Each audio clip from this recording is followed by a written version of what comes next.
Hello, and welcome everyone to our second edition of the Hidden Iceberg, A View from the Bottom.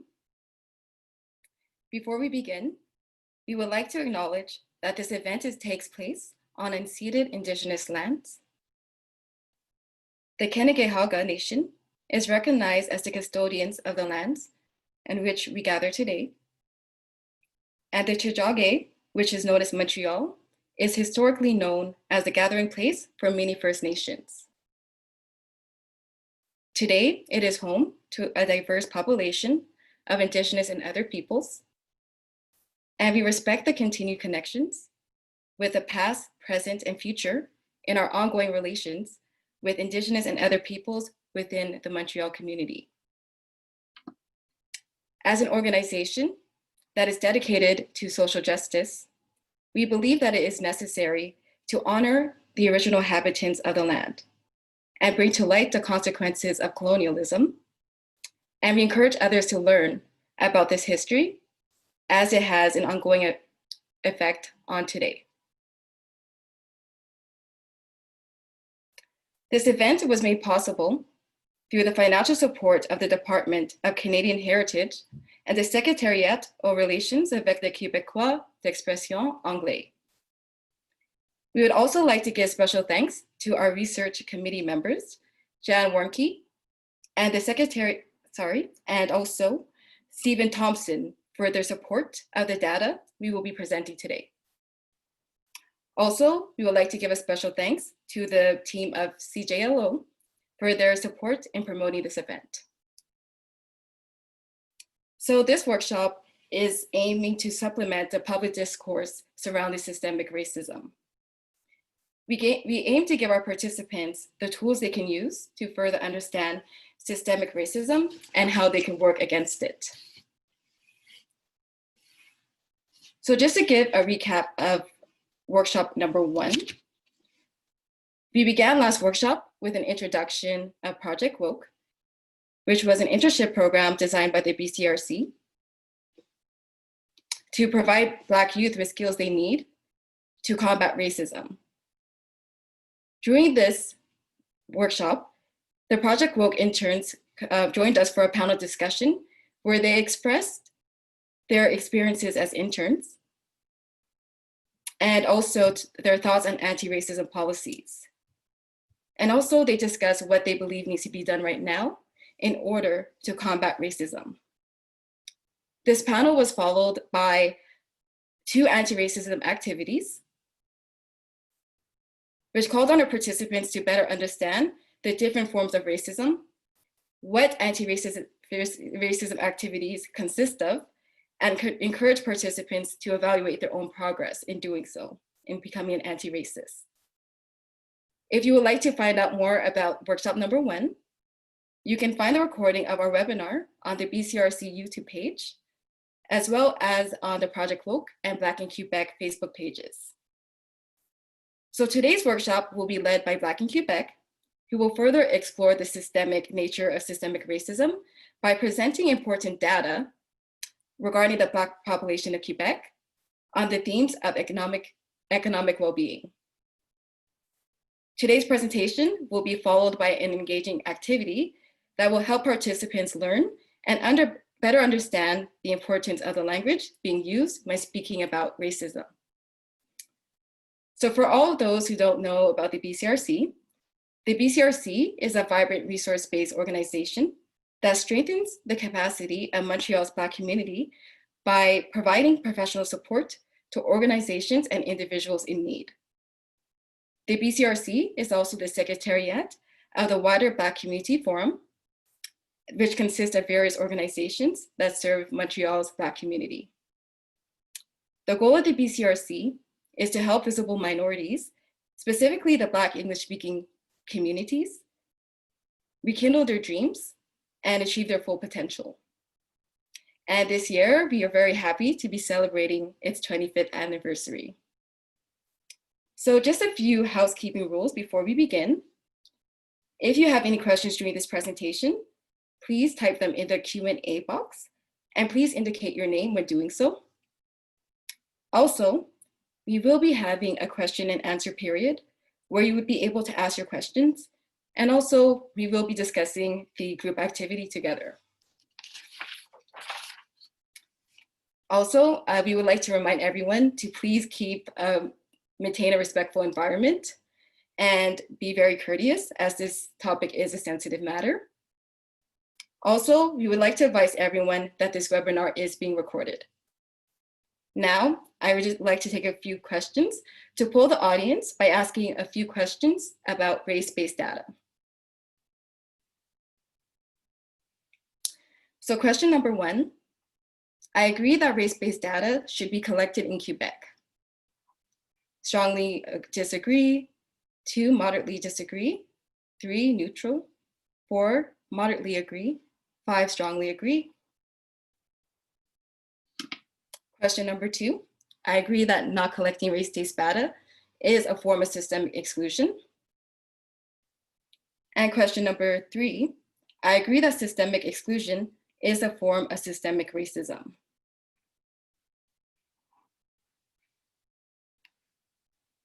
All right, we'll give a few more seconds for everyone to respond.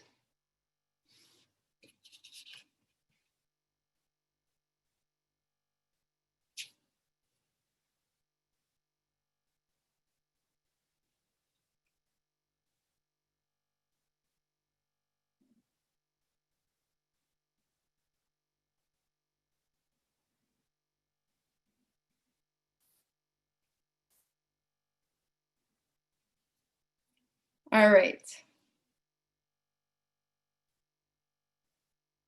So now I would like,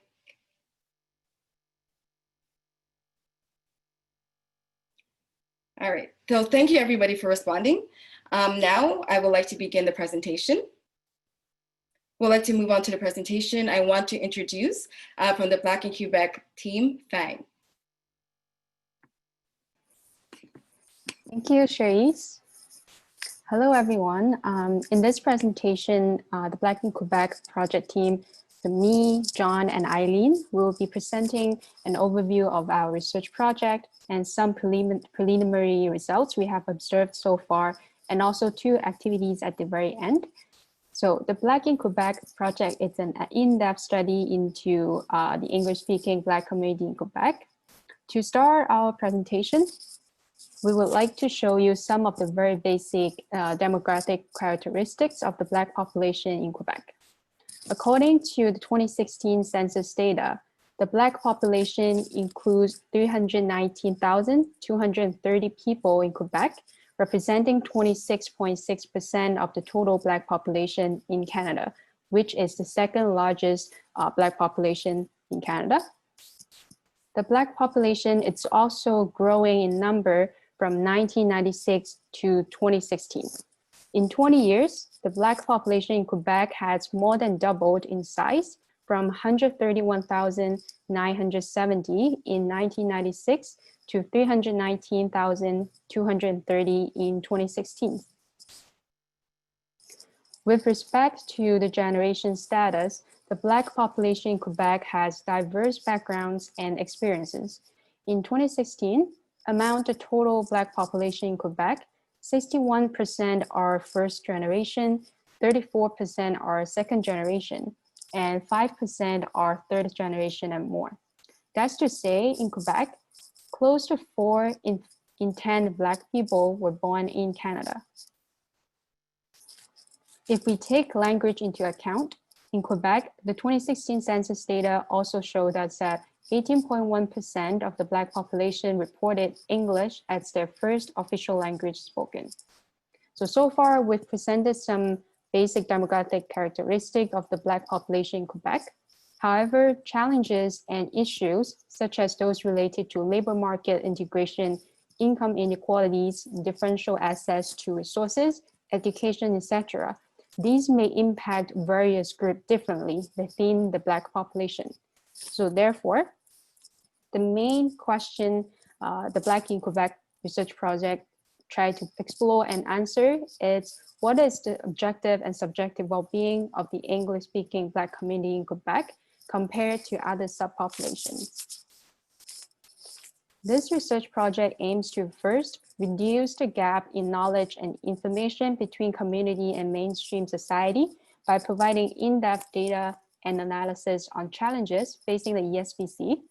And second, to build a common data center for the community to have access to the information on the Black population and also subpopulations of the Black community. And third, to explore and provide policy recommendations on the unique barriers facing the ESBC in Quebec to policymakers through presenting data and analysis. In the Black in Quebec research project, we decided to draw on data looking at well-being from economic, education, health, sociocultural, and psychosocial aspects. Today, we'll be presenting to you some data on income, unemployment, education, and occupations. The data will be presented by comparing the English-speaking Black population to the English-speaking non-visible minority population, French-speaking Black population, French-speaking non-visible minority population, and lastly, the total population in Quebec. So these variables and measurements were chosen to give us a sense of the socioeconomic status of the ESBC compared to these subpopulations in a quantitative way. It is also very important for us to state that these data present some of the challenges facing the ESBC, but at the same time, we acknowledge that data doesn't inform people on the particular experience of each person in the community.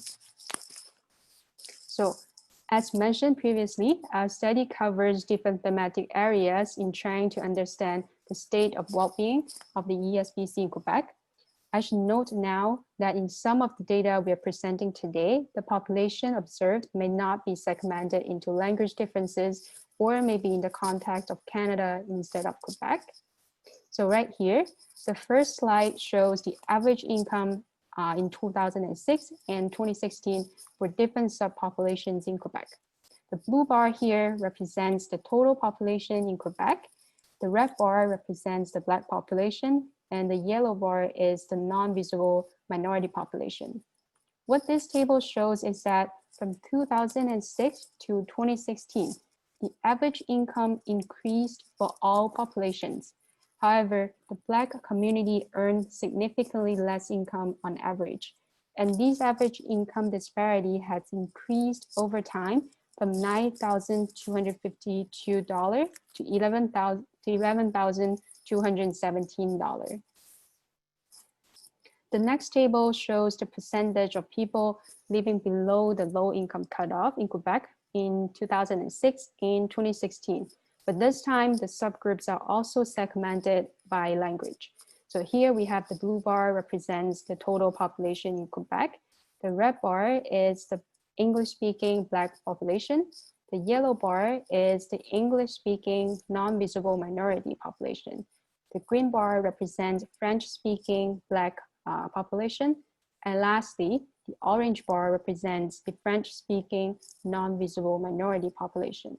So what we can see here is that while the percentage of these population in the low income cutoff decreased, both French and English-speaking Black communities still have a significantly higher percentage of their population living below the low income cutoff, at least twice as high. Then the next table is on unemployment rate in 2016 for different populations in Quebec. Again, we have the red bar represents the English-speaking Black population. The yellow bar represents the English-speaking non-visible minority population. The green bar is the French-speaking Black population. And lastly, the orange bar represents the French-speaking non-visible minority population. So we can see from here, regardless of the language differences, unemployment rate is twice as much for the English-speaking Black population and the French-speaking Black population when compared to the non-visible minority population. The next table, we would like to show you the median income by educational attainment in Quebec in 2016. So the subgroups in this case are not separated by linguistic groups, So here again, we have the blue bar represents the total population in Quebec, and the red bar represents the Black population. The yellow bar is the non-visible minority population. What this table shows is that the median income increased as educational attainment does for all the groups. However, the income increased at a very different rate for different groups. For the non-visible minority population, the yellow bar here, the median income increased from $20,032 if a person has no certificate, diploma, or degree to $58,967 if a person has a university degree. So the median income almost tripled. If we move to the red bar, the Black population in Quebec, the median income increased from $17,196 if a person has no certificate, diploma, or degree to $39,006 if a person has a university degree. The median income increased by a little more than double. So the takeaway message from this table is that for people who have higher educational attainment, the income disparity between the Black population and the non-visible minority population in Quebec became even bigger. So now we will move to the unemployment rate by educational attainment in Quebec. Here is a table on unemployment rate by educational attainment in 2006.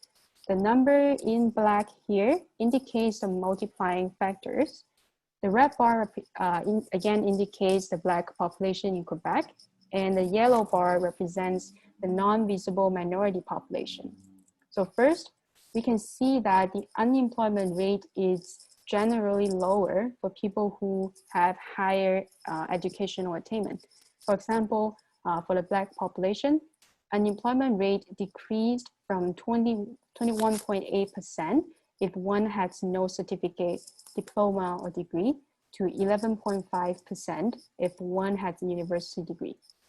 However, as we have presented earlier, the unemployment rate is generally higher, as twice as high for the Black population when compared to the non-visible minority population. This table furtherly shows us that regardless of your educational attainment, the disparity in the unemployment rate remains high. And the highest unemployment rate disparity happens on people who have higher educational attainment.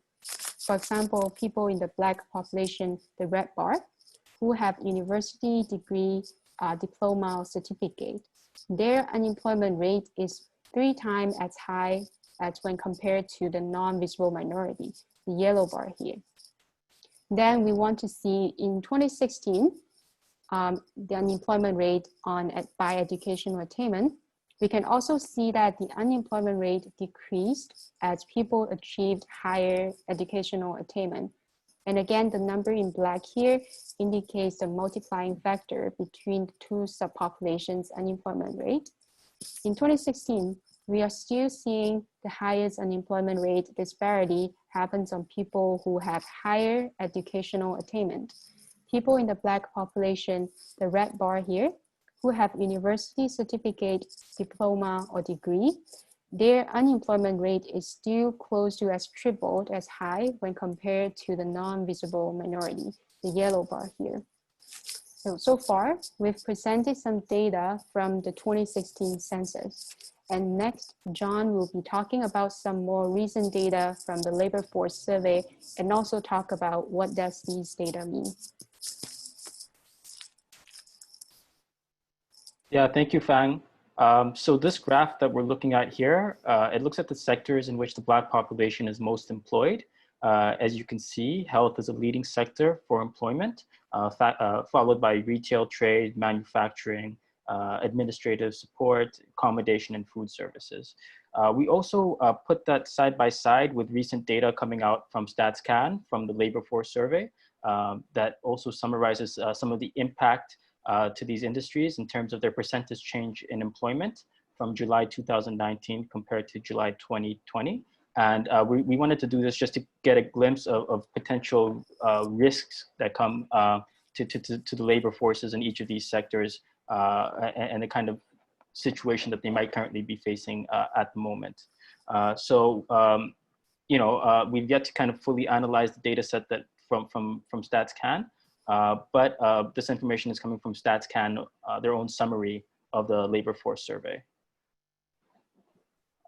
Following this, another interesting set of data that they released and that they stated, and remember that this labor force survey is in relation to all of Canada, is that there's still significant unemployment rate for different groups of people, dependent on one's visible minority status. So the average unemployment rate for population 15 to 69, unadjusted for seasonality, is 11.3%. But for the Black population, it's up to 16.8. For the South Asian community, it's 17.8, and for the Arab community, it's 17.3 as of July 2020. So the question is, what does all this data mean? The tables and data just shown are representative of the outcomes of different subgroups in our population. But it doesn't really say anything about what leads to these outcomes. So just as there are a variety of systems we operate in, there's also a variety of factors that can contribute to these outcomes. The data we just reviewed concerns economic indicators of well-being between 2 or 4 communities, depending on the table itself. So staying on the subject of economics, how do we make sense of these numbers? What practices and forces are at play? Well, firstly, what the data does say is that along these measurements, there's been a significant disparity between groups, one and the other, that have been sustained, if not increased, over time. The lens we're adopting does not see their answer to this question as linear or straightforward, but rather one that is vastly complex, with different systems, different agents within that system interacting with one another. In terms of factors, systemic exclusion is openly identified as one of them. Okay. So this is something that's been discussed for years, and I want to point particularly to a very specific report released by the Commission des droits des personnes et droits de jeunesse, entitled Racial Profiling and Systemic Discrimination of Black Youth. This report was released in 2001, and I'm also picking it specifically because of one of the studies it cites, as well as its contextual relevance to Quebec. This report released clearly declared systemic racism to be a problem along a number of areas in Quebec, and laid out its findings and recommendations. One of the studies it undertook was from Paul Aide. He was a part of the commission, which analyzed the disparities in the labor market for different kinds of job seekers when it came to the application process. Many of you might know this, but many of you may not as well. His study compared the outcomes of job seekers with different sounding names, picking from French Quebecois, African names, Latino names, and Arab names in their application process. Their credentials were kept the same, with the only difference being between the applicants being their name. And he tested across a number of sectors, skilled and low skilled labor, public and private sectors. And the results of the study indicated that people with foreign sounding names were significantly less likely to be on the receiving end of callbacks for a job interview. The term used is the net discrimination rate of 35%. That is to say that out of every 3 people, or out of every 3 ethnic sounding names, one of them was not called back. So I like to cite the study a lot because I think it's a good example of when trying to discuss some of the ways in which systemic exclusion functions. It suggests that it's a social process. It involves power dynamics. People's personal prejudices matter, especially when given the power to exert their prejudice, and also points to the fact that some certain aspects of systemic discrimination can slip through the cracks in how it's understood. So at this point, I'd like to ask the following question, and I want the audience, to keep it in mind. And when we have our discussion period in a few moments, maybe I'd like you to contribute if you'd like to, which you can do by raising your hand.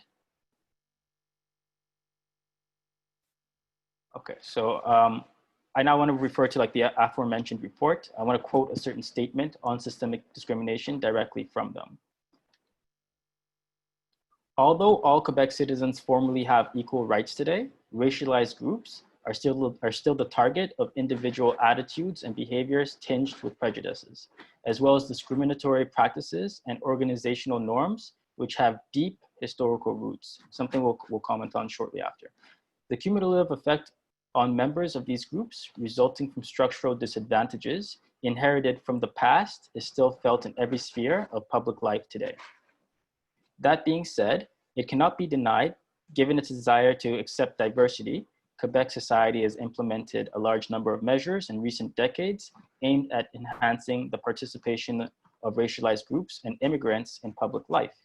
However, these measures are too often limited to diversity management strategies that ignore the discriminatory procedures and subtle forms of racism that continue to reinforce the exclusion and marginalization of minorities. Discrimination and racism are permitted to flourish without restraint because they occur within a sort of blind spot in terms of public policy, this prevents initiatives aimed at promoting inclusion from achieving their objective. Another quick mention of their meaning of systemic discrimination, how they define it. Systemic discrimination involves both direct and indirect discrimination, but it also goes much further. It is based on the dynamic interaction between decisions and attitudes tainted by prejudice and on organizational models and institutional practices that have harmful effects, whether intended or not, on groups that are protected by the Charter, end quote. Okay, so that was just to give some perspective of where they're coming from when on the subject of systemic discrimination. Furthermore, we also have to keep the historical context in mind. The legacy and subject of race has contextual nuances depending on the setting one is referring to, but racism functions internationally as well. An example of this is a follow-up study to the AIDS study, the one on the application process and job interviews. So a few researchers from Northwestern University, they conducted a similar study looking at racial discrimination in hiring. They conducted the study internationally across 9 countries that have such data regarding the situation. In case you're wondering, they found that France ranked 1st and Canada ranked 9th. But nonetheless, I like I use this example just to demonstrate that this is a process that is also happening internationally as well. To understand systemic racism, it is necessary to understand the historical context which allowed it to become. This issue didn't appear out of nowhere, but it's tied to our history and events that have occurred over prolonged periods of time and have played a significant part in shaping the world we live in today. These things include the Atlantic slave trade, colonialism, scientific racism, the one-drop law and the legacy of the one-drop law in the United States, Jim Crow laws, and many, many more. And they've come together to be characterized, the system we live under, the racist system which persists, as a system of white supremacism. That is to say, a white supremacist system. Okay. Furthermore, I just wanted to also mention the data collection and some of the gaps in that data collection. Firstly, it comes to accessibility. And the limited amount on accessibility, there's firstly the COVID restrictions. Some places you have to go in person to access and analyze data. Over the past few months, many of these areas have been closed off or much harder to access. Maybe now they're starting to slowly open up, but it still remains a challenge. There's still a high cost with accessing certain parts of data, even from federal departments and from provincial departments. There's still privacy concerns, which means that a lot of data can be kept anonymous or codified. There's the consistent challenge of reliability. It deals with sampling bias, non-response rates, and so on. And there's also limitations of the available data. The data we've presented today draws from CHSSN, it draws from the census of 2016, and it's only in the very end where I presented the 2020 labor force survey as kind of the latest update we have thus far regarding some of these issues. Okay. The observations in regards to the community we've made thus far have only been possible due to the collection of race-based data. Without it, the vastly different outcomes for different racialized groups would essentially be rendered invisible. for, remember, 11% of Quebecers are a visible minority. So when we look at outcomes for total population, their situation could also be vastly different. On that note, I'll just take a small breather, let everyone just take 20 seconds to breathe, and just present you with a study that we're currently collaborating on with the McGill Human Motivation Lab. This is a study aimed at Black young adults from 18 to 35 that looks, the subject is on their goals and well-being in light of the COVID situation, as well as the Black Lives Matter movement. We want to get at some sort of understanding as to how these two movements have impacted them and impacted their psychosocial state. This is a survey which is compensated. And if you want to have any more information, you can please email the goal study at gmail.com and you'll receive more information and a link to being able to do the survey. If you're a Black youth, I invite you to take the survey. If you're not a Black youth, but you can see the value in having this kind of information, I invite you to share the survey as well, please. Okay, so with that question I had before, keeping in mind, I just refresh everyone's memory. What is the relationship between the individual and the wider process of systemic racism?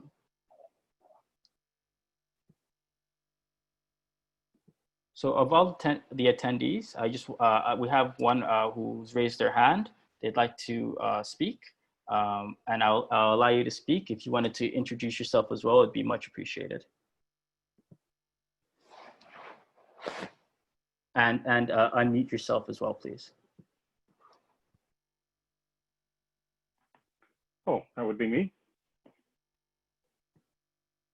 Hello. Hi, Tyrone. Welcome. Hi. Welcome Sorry. back. Thank you. My name is Tyrone Benskin. I am a man of African descent. I am currently the Vice President of Black Theatre Workshop, former Artistic Director of Black Theatre Workshop, former Member of Parliament, and community activist. I wanted to just talk about, I guess, when you were talking about education, I was struck by the difference in employment, or the differences in unemployment of members of our community who have achieved diploma status, graduate status, and I think it was at 2.9%, the unemployment rate with that sector. And I wanted to sort of put out there in education, in terms of what we can do, how do we reconcile that with our young people when we're saying go to school, get an education, go to university, and we see numbers that basically say their chances of being employed after doing that are 3 times less than their counterparts. How does that become an encouragement for them to continue in school? I just put that out there for that's an excellent community. Yeah, it's an excellent question, Tyrone. Thank you very much for asking. And I think, you know, it's the kind of question we should all kind of be thinking about. This kind of can serve to disincentivize someone, perhaps. Nonetheless, you know, the data does still show that as one goes through their educational attainment, it seems like you know, their income does rise, and their situation may be a little bit better. But it's also, for me, the question is about, you know, how is this happening? How is this higher rate of people, how are they being left behind, and how is that kind of functioning? So the study I cited before from Paul Aid was just an example of a function that can happen, or something that can happen of process that would allow that to happen and could lead to that sort of outcome. It's not the only factor. Okay, it might not be the only factor, but it's certainly a significant one that's been shown to exist and essentially proven through multiple studies that also asked essentially the same question. Thank you for that question though, Tyrone. If anyone wanted to chime in or also have their own question or have their own thoughts as well, please don't hesitate to ask. I see another two hands in the air. So I'm going to mute you, Tyrone, unless you have any last thing you'd like to add. Nope. Yeah, okay, thank you. I'll move on. Okay, next up, I have someone I respect very much, Dr. Richard Costner. Sir, I'm gonna allow you to talk right now, and you can unmute yourself whenever you're able to. Yes, I just wanted to follow up on Tyrone's question and comment, because I was really struck also that even for Black young people who have a university degree, they're not only at a disadvantage in terms of salary, but it's a relatively greater disadvantage. And that's puzzling. And the one thought I have is that maybe when the Black students are in university, they don't have access to some of the experiences and certifications that might allow them to really make something out of that degree. So for example, at most universities, there's honors programs and you get to do research with certain people. And if there was still some systemic barriers, even within university, that might limit kind of how you could present yourself when you finish university and you enter the job market. So it just made me think that even getting into university, the barriers may not even end there. There might be certain accomplishments one can achieve in university that might be more difficult to have access to for the Black young people. So that's my only thought about that. Well, thank you very much for sharing that, Dr. Costner. And it suggests that, yes, the piece of paper, so to speak, and the credential on its own isn't all there is to it in the labor market. There's also other aspects, social capital, people you know, connections. Exactly. Resources you have access to that others don't, and so on and so forth. Yeah. So it really invites to ask, what exactly is there something in along those lines that the Black community is missing out on? Yes. Right. So yeah, I really appreciate the comment and the question, and I'm going to move on to the next comment. But thank you for sharing. Lastly, I just had Sylvia here. Sylvia, I'm just going to allow you to talk. Please unmute yourself whenever you're able. Okay. Thanks, John. I've unmuted. A whole lot of things are going through my mind as to why, even if they go to school and you encourage them and they do well, they come out and still they have a barrier to the job market. My husband teaches, and he's done it for 30 odd years at McGill, and he said one of the things that is a barrier is that our students, meaning our Black students, are not seeing in the classroom as lecturers anyone like themselves, so that they can create some kind of a rapport with them. They feel free and good to go up and talk to them about things, etc. So they go to school, they sit in class, they write their notes, and they go home and study and come back and do the exams. But they're not making any connections. And connections are really important in the end when you are out there in the job market, looking for jobs, or even searching various places where jobs might be posted. Another barrier that I see also is, and I've been in a position where I've been hiring quite a lot of people internationally, and what happens is, the people that the organizations just ask for photographs and all of that good stuff, immediately something happens. A Black face shows up as an applicant and a white face shows up as an applicant. And it's almost as though the white face X's out the Black face. And so I think a number of things need to be changed in the way we do advertisement and hiring and all the rest of it. And perhaps a simple one of them is stop asking for photographs and stop trying to identify now, is this an Asian person, is this a Black person, etc. Because the minute they identify a Black person and a white person also applies, the bias is towards, let's see if the white person can get the job. And most times that is what happens. So it is a really difficult position Black parents are in when they're trying to encourage their children to stay in school. It helps you to get a better job, et cetera, et cetera. And they come out and their classmates have a better job, their white classmates, but they don't. And so you start to develop this apathy to, you know, well, what does it matter? It's not going to happen to me anyway. I'm Black. So I'm putting it in a simplistic way, but it really bothers me that this happens before they even see you or read your CV to see, well, what is it you've done? How well have you done it, etc. And so it seems to me that one of the things we should lobby for is a change in the way the application form is designed for these jobs.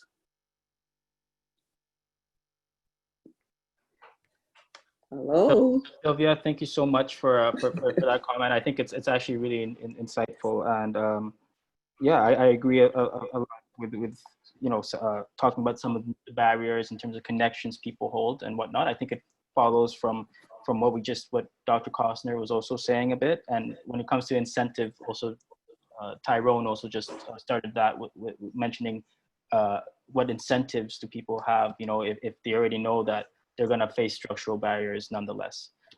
Unfortunately, I do really thank you for your comment. And we're just going to move on to a bit more of the presentation. And we're going to come back to a discussion a bit afterwards. So anything that I didn't address right now, I see Fimo with his hand up. If you don't mind, we're going to come back to you in just a few moments after the next part of the presentation. Okay. So thank you very much for your comment, Sylvia. Thank you.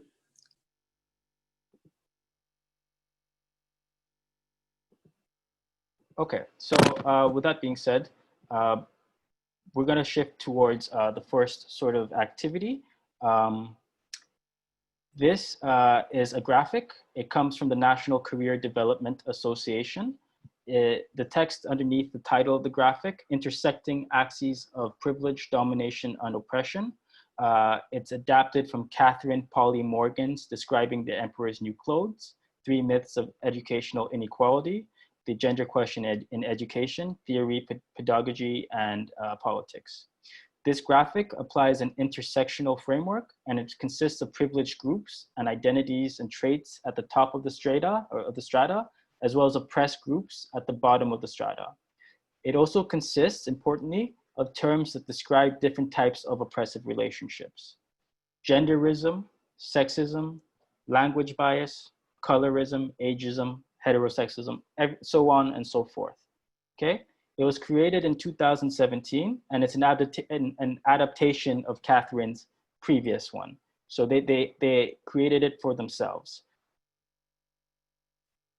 Okay, so before I go into their description of intersectional framework and their adopting of the intersectional approach, just understand that when I'm showing you this graphic, it's not to say this is as is, but this is something, the question we're asking ourselves now is that, is this something that's helpful? Is this something that is useful in informing us on oppression, on racism specifically, or more widely oppression?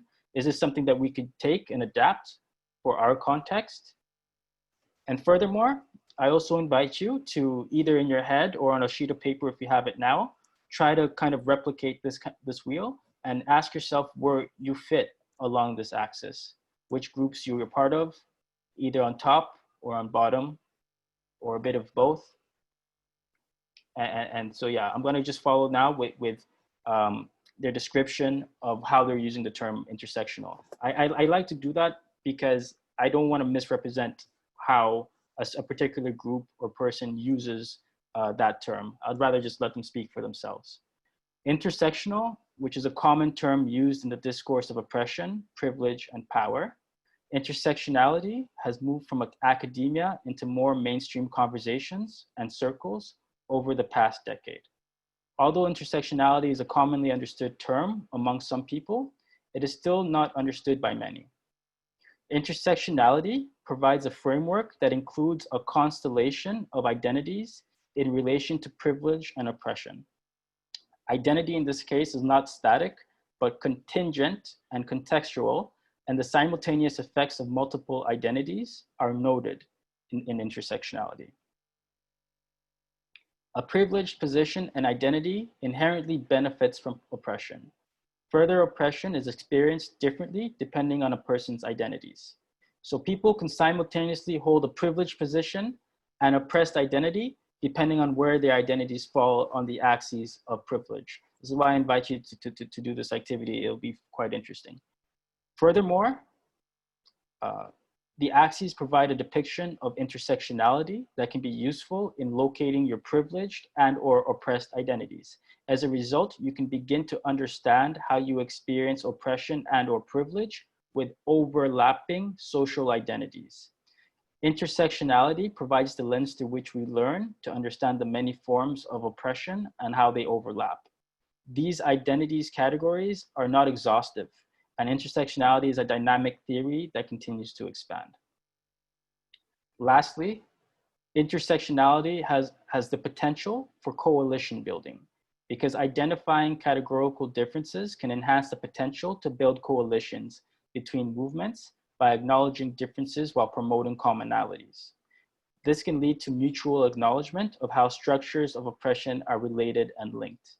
Therefore, perspectives of both privilege and victimhood can be illuminated between various identity groups, thus creating a connection around shared experiences of discrimination, marginalization, and privilege. So, just like I'm inviting you to do, whether you're representing an organization or just here as an individual today, our workshop group decided to modify this graph kind of in a way that might better explain what we wanted to talk about in our workshop. Our modification on this graphic included putting it in the context of an iceberg to reflect the fact that in our own society, some groups are privileged, others oppressed, and more so, some groups have a voice while others are often rendered invisible and have to struggle to be seen. Essentially, when I was discussing the data before and the reason I mentioned the fact that visible minorities represent 11% of Quebec's population is because if you don't ask that question and if you don't go out seeking to understand what's happening to these communities, and all we see is the average rate for the total population, it doesn't capture the differences that the disparities that our presentation showed before. Now, I wanted to move on quickly to a discussion on this graphic. Sorry, Fang, this is a slight modification, but maybe you can go back to the graphic just so that people have it in front of them as they're looking at it. Okay, thank you. So, and sorry, Fang, if you don't mind also going, you can also go back to the one before. And if someone asked about ours, then that's fine. Okay, thank you. So my question to the audience is right now, let's start with asking this. Does this help or hinder putting systemic racism into perspective? Another question, does this seem like a useful tool for coalition building? Thirdly, if you filled out this graphic in the time we just talked about, or if you started to at least, does it teach you anything? What does it teach you? And how do you feel about it afterwards? And lastly, what are some of the weaknesses you notice of this intersectionality graphic? Keep in mind the description I gave from before that also outlined how they're approaching this, how they're adopting the framework of intersectionality. I see only one hand up. Again, it's from Sylvia. And if anyone has any kind of wants to talk about it or wants to discuss any of the questions I just asked, please don't hesitate to raise your hand.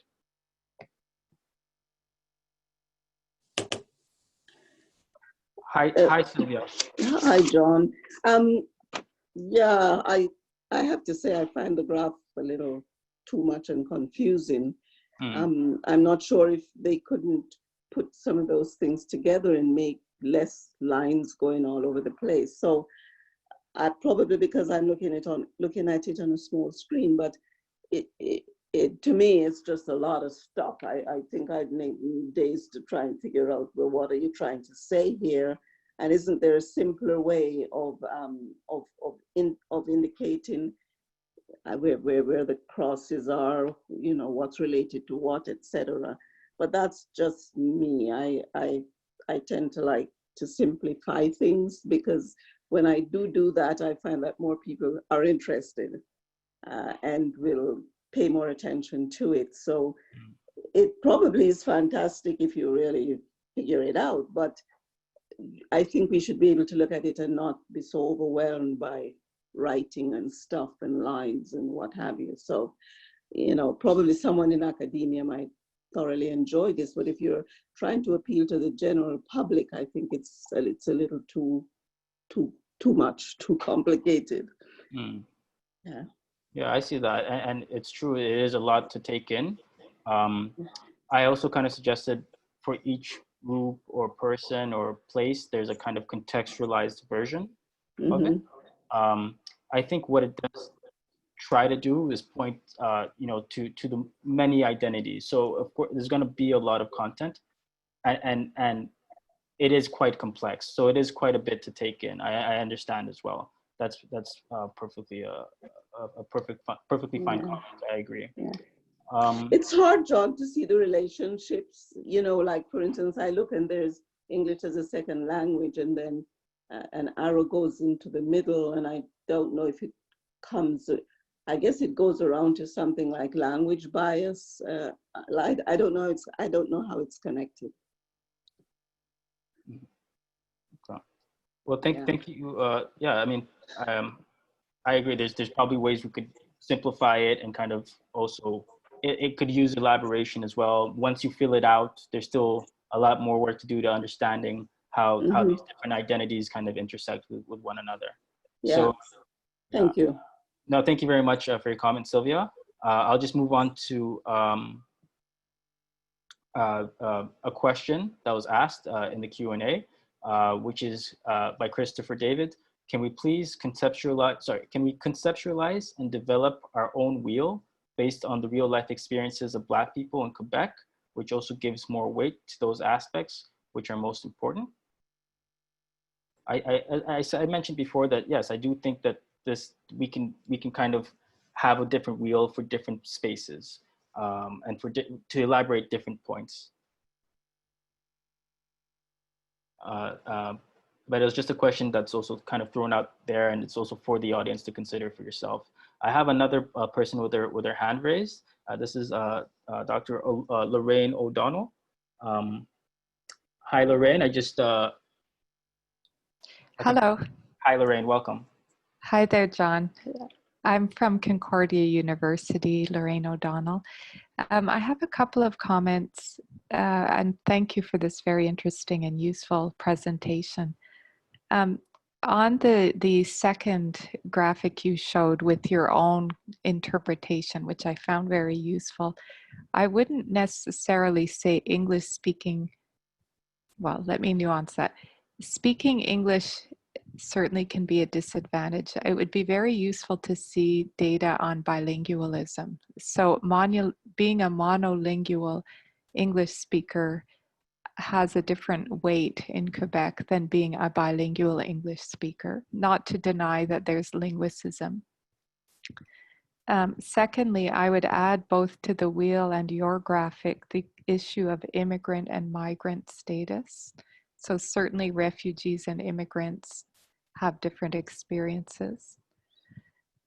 And then you had used a couple of terms I just wanted to question or nuance maybe, or ask for your advice. Mm-hmm. You talk about identity, but in some cases it might not be identity as much as position. You know, someone might not sort of have a sense of oneself as heterosexual, for example, but be positioned by others as that thing.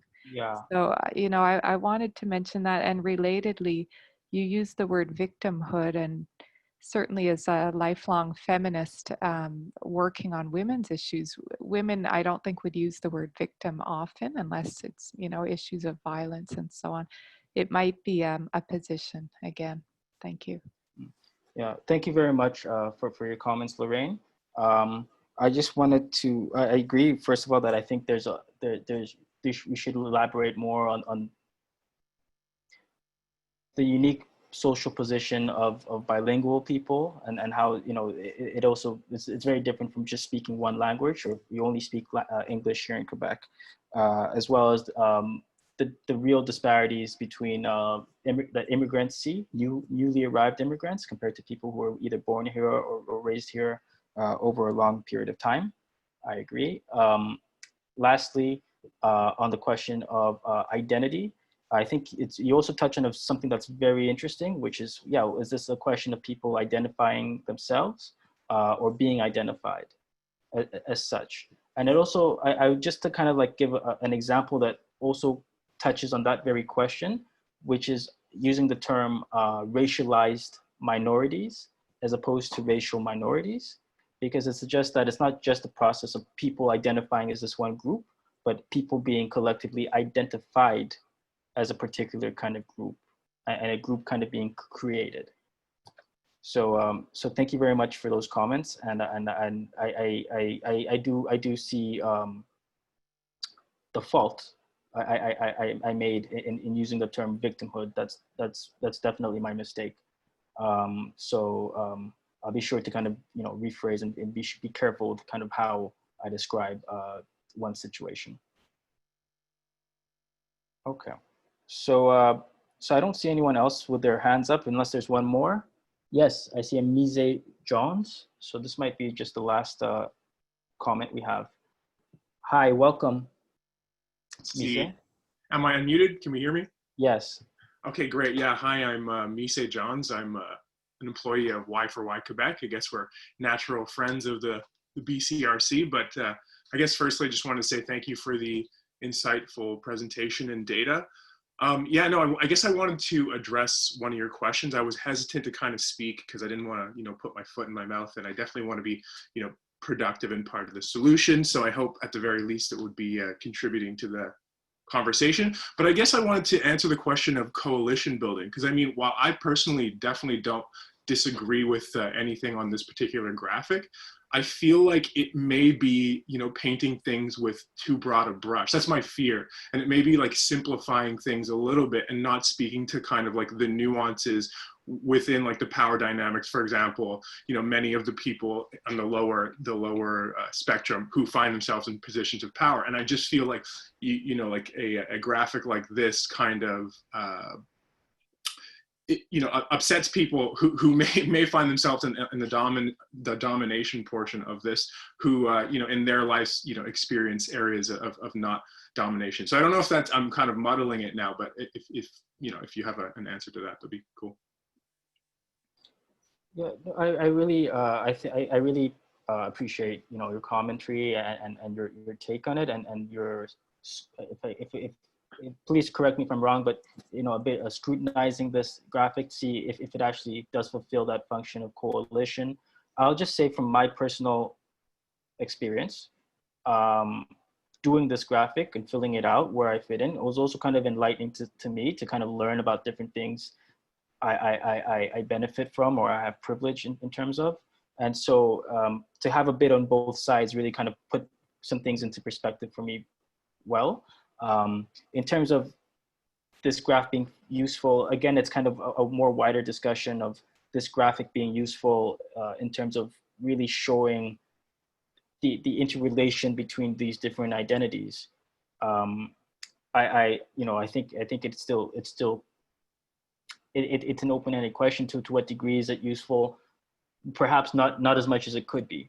Perhaps it could be modified even more to show more kind of what, better segmented to better explain processes of oppression for different groups of people. Mm-hmm. I don't know if it's not really meant to give you an answer to your question. It's just to say, I really do appreciate like the question you're asking about it. And it's something to consider if we wanted to create one for our own And I think different people will have different ideas of the value that they can derive from it as well.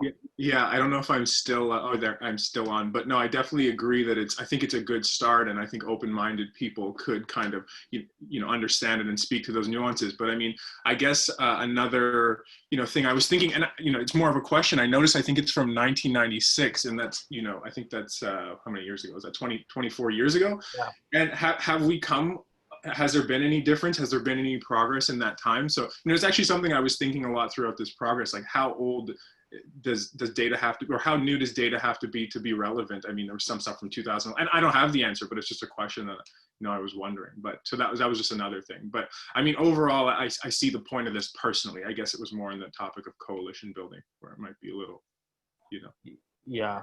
So, yeah. Yeah. And again, just to clarify and to reinforce, I see this really, it's just a graphic as an example of a model that might have still be relevant today, or may not, or may be less relevant. This is why I'm kind of saying that I'm really inviting us to kind of create our own that would be kind of contextual to 2020. But different people, and we have our own kind of model of the hidden iceberg and whatnot. But I think, of course, it's even the practice of creating your own, I think, would be an enlightening one.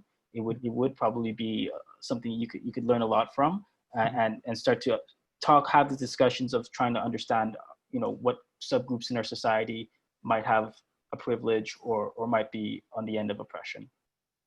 For sure.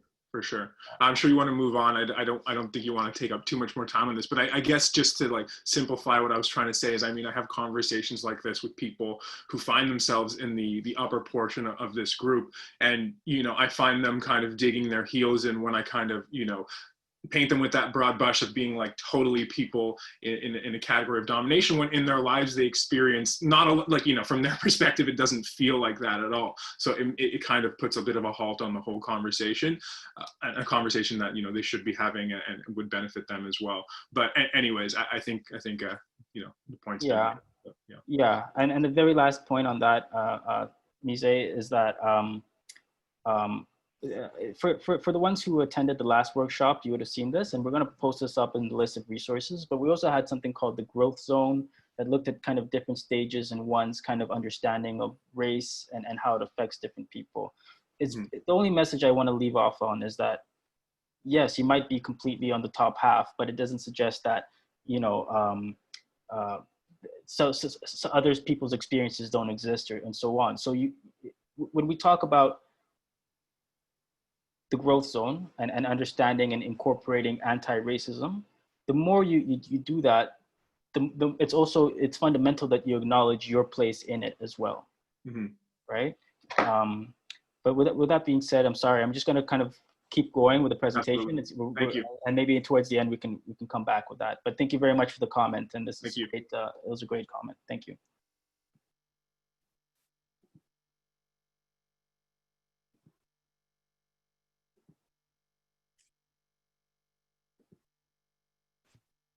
Okay, right. So these are the questions that we kind of left off on regarding this graphic. And again, I invite more scrutiny, more questions, critiques of it, things it could be, ways it could be better enhanced. Now we're going to shift over to the next portion, which is going to be led by Aileen from our team. So thank you, everyone.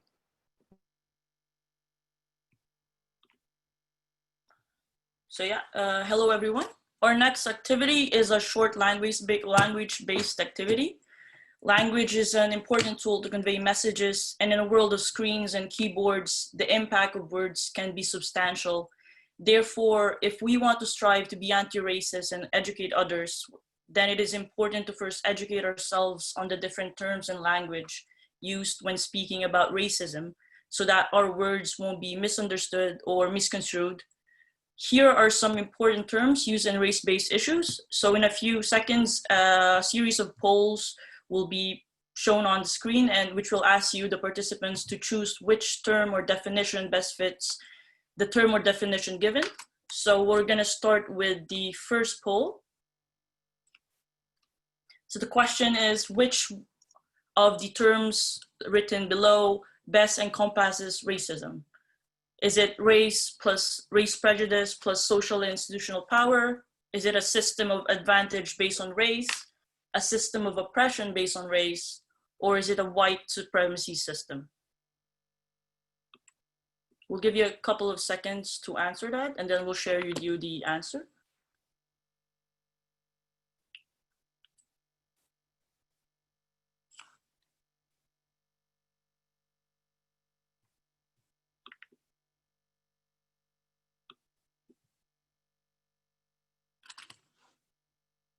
Okay, so that's it for the first question.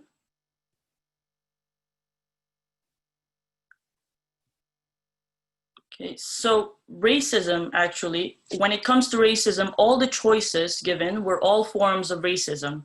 And that racism is rooted in the racial prejudice, hatred, or discrimination.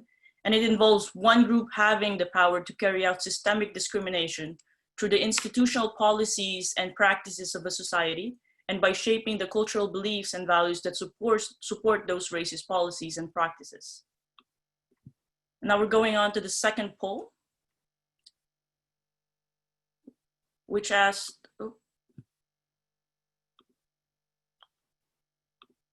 so the definition given is the right or advantage provided to people who are considered white, an exception of social, political, and or economic burdens placed on non-white people, benefiting from societal structuring that prioritizes white people and whiteness. So which term best encompasses this definition? Is it colonization, cultural racism, discrimination, or is it white privilege?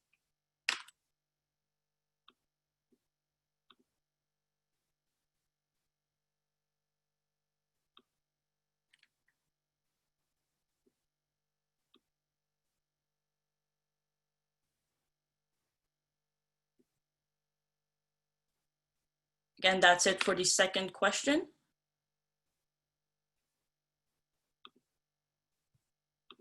So the answer is white privilege. And again, the definition is the right or advantage provided to people who are considered white, an exemption of social, political, and or economic burdens placed on non-white people, benefiting from societal structuring that prioritizes white people and whiteness. And on to the third question. So the definition given is the condition where one's racial identity no longer predicted in a statistical sense how one fares. This includes elimination of policies, practices, attitudes, and cultural messages that reinforce differential outcomes by race or fail to eliminate them. So is it decolonization, racial equity, reparations, or racial equality? Again, we'll give you a few seconds to cast your votes.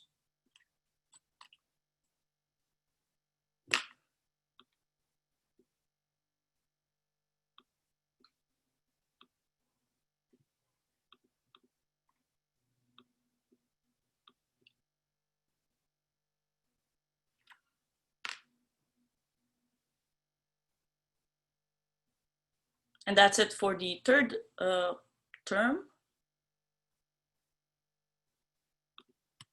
So the answer is racial equity. Again, the definition of racial equity is the condition that would be achieved if one's racial identity no longer predicted in a statistical sense how one fares.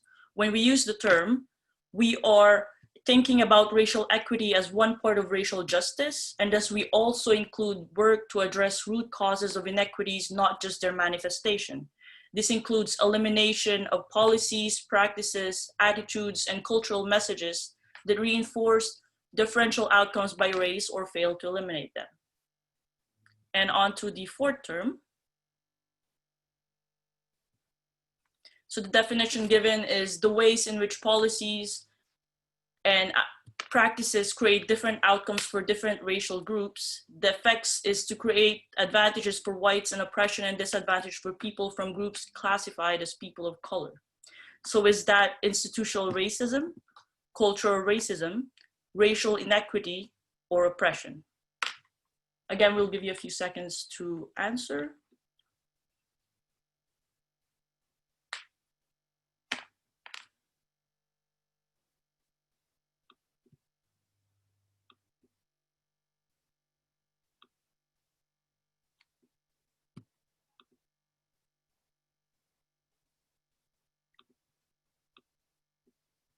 And that's it for the last term.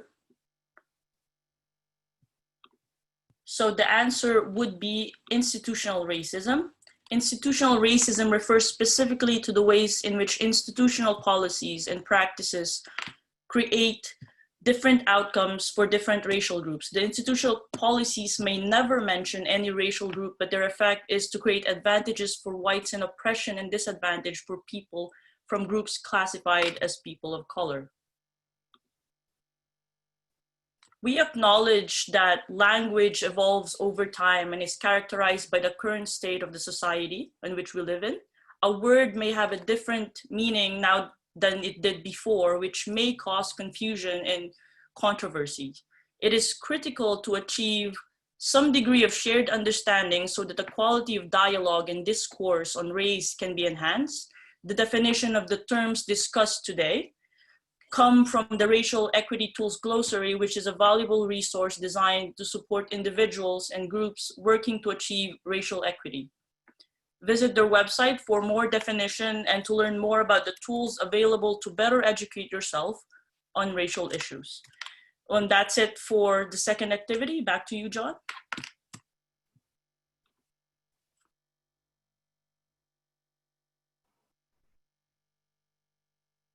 Thank you very much, Aileen. So now we're going to head towards the end of our presentation. We're just going to have a quick question and answer. So please raise your hand if you have a question or put it in the Q&A box. These questions, I'm not here to answer them for you. I won't know the answer for them, but it's at least important to share them so that we can all kind of have it for our own perspective.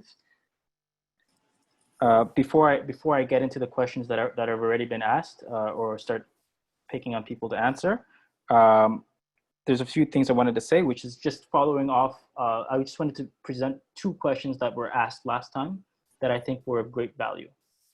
And these are concerns in regards to the resources we shared. And there's, I think, still just as valid for when we shared the race-based glossary, as well as the visual and intersectionality. I think the question is still a fair one, which is whether, are these kinds of resources more relevant or more effective or more appropriate for the workplace or beyond the workplace? And I think it's a really good question to ask. I don't necessarily have the answer, nor would I want to kind of confine this kind of resource to a particular setting. I think, the question of racism really touches on the fact that I think there's a lot of work to do in terms of social norms that go way beyond just work changing, a company's strategy or focusing on one sector of our society. I think it really touches on multiple levels that really kind of need to be addressed in a meta way. A second question is, and which was really good, and it's again part of the scrutiny of the graphics and the resources we're sharing, is whether they really talk to or touch on the complexity of the situation. Are we guilty of oversimplifying what's going on, right? Are we not really elaborating on something that's way more complex than that these graphics either don't or can't capture? These are questions I think we should be asking ourselves when we think about the tools, that we're using and we're adopting and we're sharing with other people. Now, okay, so now I'll move on to some of the question and answers. One of the questions comes from Andrew Palucci. Will you be making this data available to a wider audience? I believe it is important for people, not in this workshop, to know and make good use of the data you have compiled. So the answer for Andrew is absolutely. So thus far, as part of our project, we've released and published much of our data through infographics, whether it be on Samaji, our monthly newsletter of the BCRC, whether it be kind of through presentations we've given. Ultimately, when we conduct our own survey in fall of this year, we're gonna have a final report that we published, and it will be made widely available.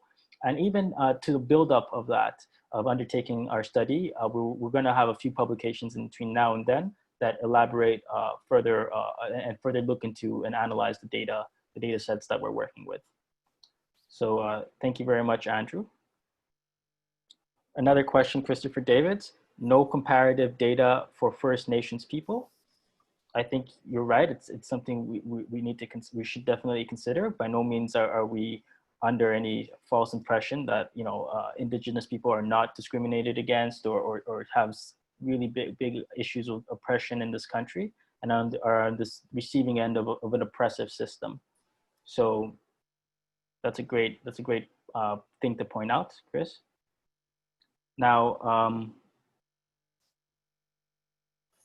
I see Tyrone and I see Dr. Clarence Bain with their hands up.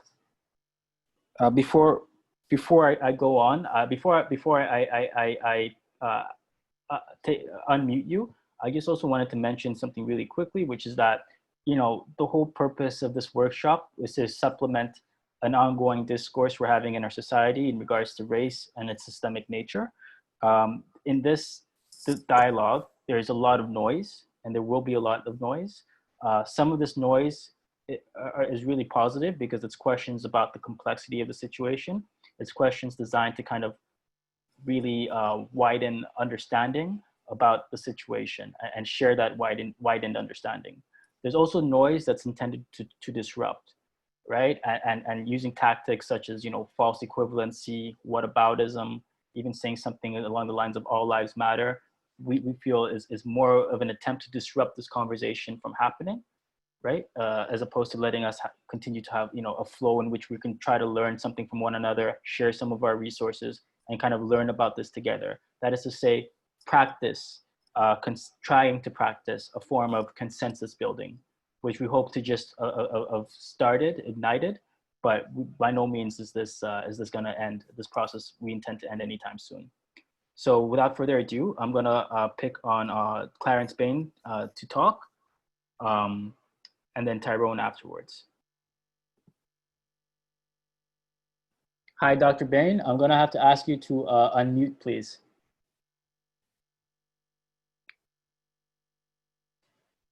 Okay, are you hearing me now? Yes, sir. Yeah. Oh, yes, I was just wanted to comment on the fact of the question that the observation of the confusion expressed by Sylvia and the further observation which made by Dr. Lorraine O'Donnell, simply saying that we need to understand that in many instances is where is the position of the person on the fitness landscape. It's not on the person's sense of personal threat to what is the central purpose, which is life at that point in time. And that this sort of problem comes about because we continue to use linear models for explanation as opposed to dynamic interactive models. I think we have to go back to some of the new theory that is not so new, but is now coming into use more and more, chaos theory. Well, a simple statement, a butterfly flaps its wings in Japan and it ends up as a storm in New York today. A virus originates in some point in China and it ends up as a world pandemic. So truth is not absolute. That is the point. And noise is essential to progress because truth is not absolute.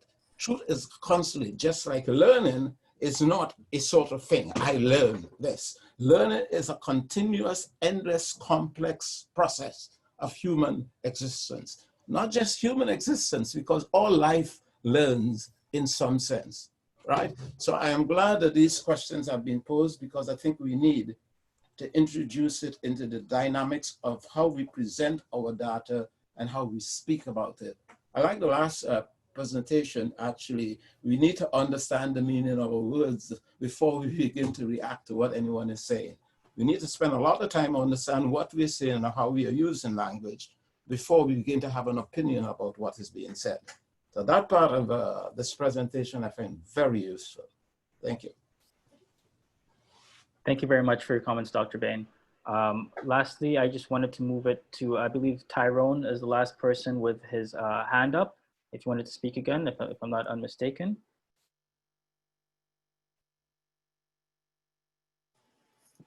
Sorry, Tyrone, if you wanted to say something. Oh, sorry. Am I on? Yes, sir. Okay, thank you. Just a couple of things. One, I'm not an academic. I'm a storyteller. So for me, academics need to tell me a story. And these last two presentations have told me some wonderful stories. What you were saying before we spoke about the fact that things like the all lives matter rhetoric and everything else is meant as a distraction is true. This is education. This is how education was seen for us way back when. Those in power are scared about the fact that we are now beginning to gather data. And we're now beginning to get numbers that say these things are real. We're taking it out of the anecdotal state and out of the, you know, my friend said, and this happened to my neighbor, and putting it into numbers and graphs and all these things that they can't refute. And this is new for us. So the holes that we are seeing and so forth, I would venture to say for that, you know, comments that are made are not criticisms. They're just basically an awareness of we're seeing a bigger picture and we can see where the holes are. So I commend all of you for the work that you've been doing. And I just wanted to tack on before I end that in the last one, there was a gentleman who talked about whether or not this information would be good in the workplace and how to get it to the workplace. I think this information is essential in the workplace. And I think it is essential whether you have people of color working in your environment or not. Because one has to ask in this day and age why you don't have anybody of color working in your business. So does some of this information tell you why that may be? But it also begins to have conversations that people can have at home about their rhetoric and their language and their associations with people as they come into contact. We see a rise in the whole Karen thing, and I can't remember what the male equivalent of that is, but just people who feel they have the right to call the police because a person's walking down the street or sitting in a dorm or something of this nature, and really risking that person's life. And the fact that these things are happening, we're seeing them, they're still anecdotal. But as we start to put numbers on those things, it becomes realer. And if we can have those conversations in the workplace, in institutions and so forth, saying this is where this comes from, I think it's important to make that information available to them. And I think what you, again, what you are as a team are doing is wonderful and is a natural progression from the storytelling past or oral history past. And I urge you to continue, I'm sure you will, and expand your team and expand the excitement of getting information like this in and getting it out to not only our community, but the general public. So thank you. Thank you very much for your kind comments, Tyrone. Kind and thoughtful comments. Now, unfortunately, we're running out of time, folks. I wish we could continue this. I really love this discussion we've had thus far. And this was, as I mentioned, meant to kind of ignite discussions you have again in the future. I'm going to leave the last word to Charisse. But before I do, I wanted to acknowledge, I see Mise Johns and Sylvia also with their hands up. I'm sorry, but today we won't be able to address your last comments, even though I'm sure they're really great. We're just going to finish now, and we can also follow up with you when we also share our email as well. If you wanted to reach out to us at a later date, we'll be more than happy to discuss anything with you. So with that being said, I'll leave it to Charisse. Thank you. So thank you everyone for that great discussion. We'll just like to end off with presenting the polls from the beginning of the workshop. Just for the poll results. So for the first question, I agree that race-based data should be collected in Quebec. We have 67% strongly disagree. For number 2, I agree that not collecting race-based data is a form of systemic exclusion. And in the lead for that, strongly agree. And for number 3, I agree that systemic exclusion is a form of systemic racism. And leading for that is strongly agree. So thank you everyone for responding to the poll. And thank you Black in Quebec for your presentation. And thank all of you once again for joining us. We do want to just leave off by letting you know that the goal of our webinar series was to contribute to the public discourse surrounding systemic racism. And what we wanted to do was actually present some of the root causes. So we believe that identifying and acknowledging the root causes of racism is really important because it helps us to better understand how our personal actions, our practices, our thoughts collectively contribute to the problem. So racism is an outcome of a historical context that has created structural inequalities, ensuring the constant oppression of the so-called other.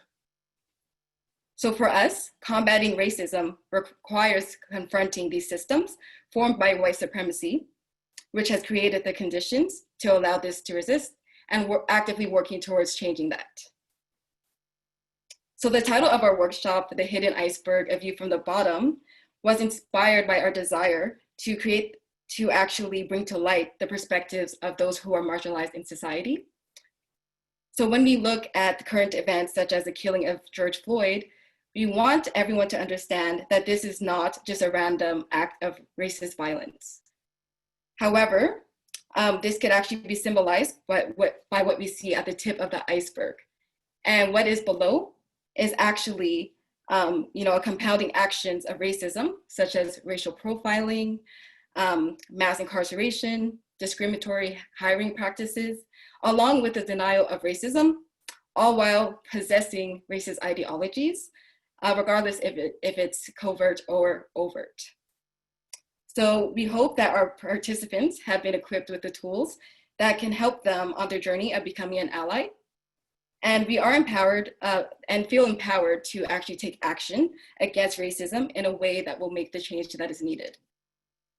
So we would like to thank everybody for joining us today.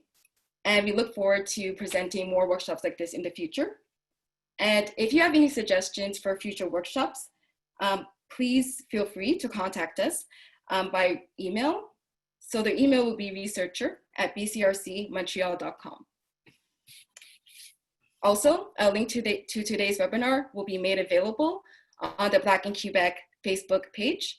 And the webinar can also be found on the BCRC YouTube page in the upcoming days. So thank you everyone for attending this workshop.